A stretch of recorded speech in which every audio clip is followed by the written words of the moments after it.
वो पूरा उन्होंने तो बल्कि इस मामले में वो ऐसी दलीलें रखते रहे कि जिससे माननीय सुप्रीम कोर्ट को ये फैसला देने में उनको और मदद मिल गई। चाहे तो कांग्रेस की ओर से वकील खड़े हुए हों या सरकार की ओर से खड़े हुए हों, इन्होंने एक प्रकार से माननीय सुप्रीम कोर्ट की मदद ही की है इस मामले में। तो इससे जाहिर हो जाता है कि इनकी इंटेंशन सही नहीं है और ये लोग एससी और एसटी को जो रिजर्वेशन मिल रहा है इसको सीधा खुद ना खत्म करके माननीय कोर्ट के जरिए, जुडिशरी के जरिए ये इसको खत्म करना चाहते हैं और इसमें ये लोग काफ़ी हद तक कामयाब भी हो गए हैं और हमारी पार्टी इसको लेकर बड़ी चिंतित है। नमस्कार, मैं शालिनी और आप देख रहे हैं नेक्स्ट 9 न्यूज। आरक्षण और संविधान बचाने के नाम पर बीजेपी और कांग्रेस में लड़ाई जारी है।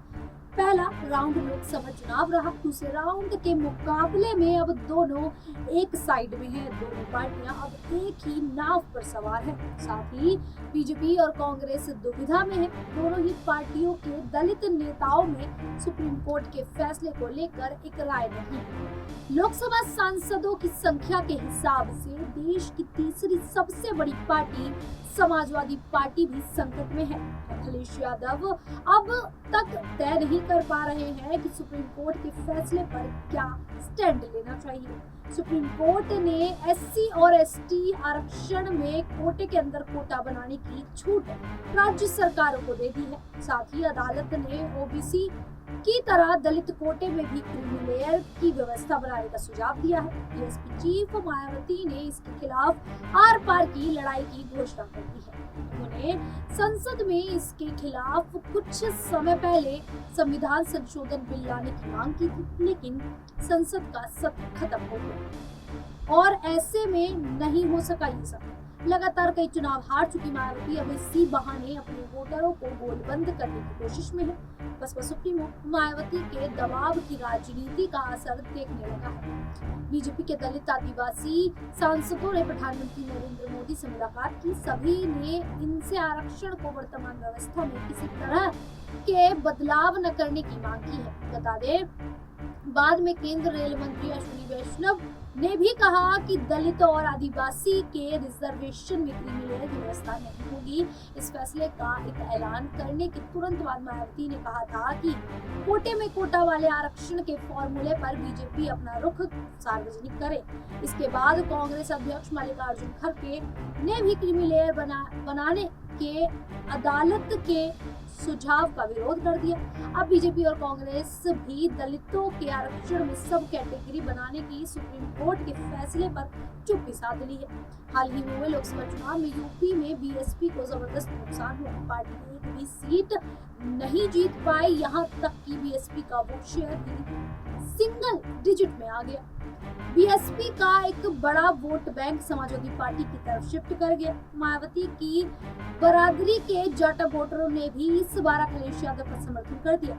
यूपी की राजनीति में ये किसी चमत्कार से कम नहीं है, इसलिए अखिलेश ने अब पीडीए की राजनीति करने की कसम खाई है। लेकिन सुप्रीम कोर्ट के फैसले के बहाने मायावती अब अखिलेश के सोशल इंजीनियरिंग को तोड़ने में जुटी है। यूपी की 80 में से 17 लोकसभा सीटें एससी और एसटी के लिए रिजर्व हैं। इस बार के चुनाव में बीजेपी ने इनमें से 8 सीटें जीत ली। सपा के खाते में 9, जबकि कांग्रेस के हिस्से में 1 सीट आई।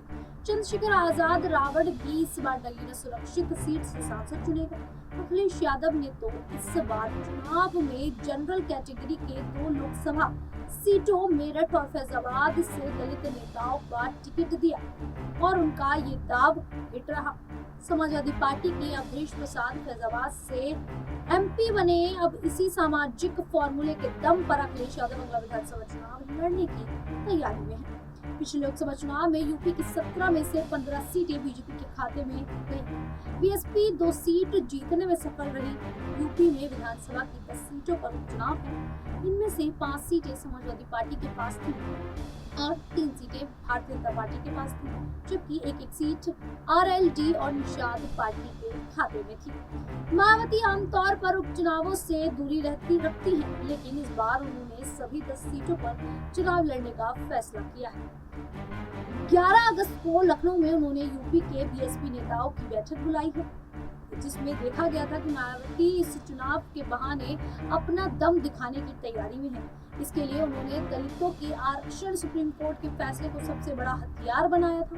यूपी में करीब 22% दलित वोटर हैं और इनमें 13.4% जाटव, 3.3% पासी और 3.1% वाल्मीकि वोटर हैं।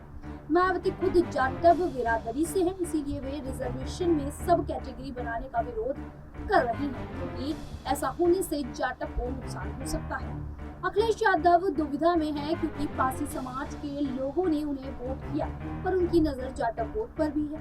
मायावती ने बीएसपी के 2 उम्मीदवार भी तय कर दिए हैं। कटहरी से जेल में बंद पूर्व विधायक राकेश पांडे के बेटे प्रतीक पांडे चुनाव लड़ेंगे, जबकि फूलपुर से शिव वरण पासी को टिकट दिया गया है। बहुजन समाज पार्टी अब बड़ा कदम उठाने जा रही है।